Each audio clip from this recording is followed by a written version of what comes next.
Corona की दूसरी लहर जारी है, तीसरी का खतरा मंडरा रहा है, लेकिन लोग अब लापरवाह होते जा रहे हैं। जनूबी हिंदुस्तान में कोरोना की रफ्तार एक बार फिर तेज हो रही है और ट्रेन और सड़क के रास्ते अहमदाबाद पहुंचने वालों की कोई टेस्टिंग नहीं हो रही है।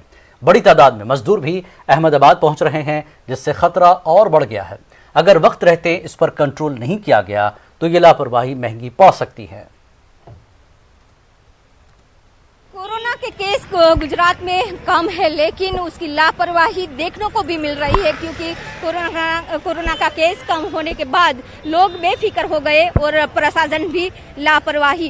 क्योंकि अहमदाबाद कालूपुर रेलवे स्टेशन है, रेलवे स्टेशन पर आप देख सकते हैं कि हजारों की संख्या में लोग हैं, आते जाते रहते हैं। लेकिन दूसरी ओर साउथ इंडिया में भी लगातार कोरोना का केस बढ़ता ही जा रहा है। वहाँ से भी लोग आते जाते रहते हैं, गुजरात में एंटर होते हैं, लेकिन गुजरात में जो एंटर होने वाले प्रवासियों का ना तो टेस्टिंग हो रहा है या तो थर्मल गन से भी स्कैनिंग हो रहा है। इसकी लापरवाही बता रही है कि आने वाले दिनों में गुजरात में जो लापरवाही है तंत्र की या लोगों की बेफिक्रता भारी पड़ सकती है। कैमरामैन खेगर राठौड़ के साथ विभू पटेल, न्यूज़ 18 गुजराती, अहमदाबाद।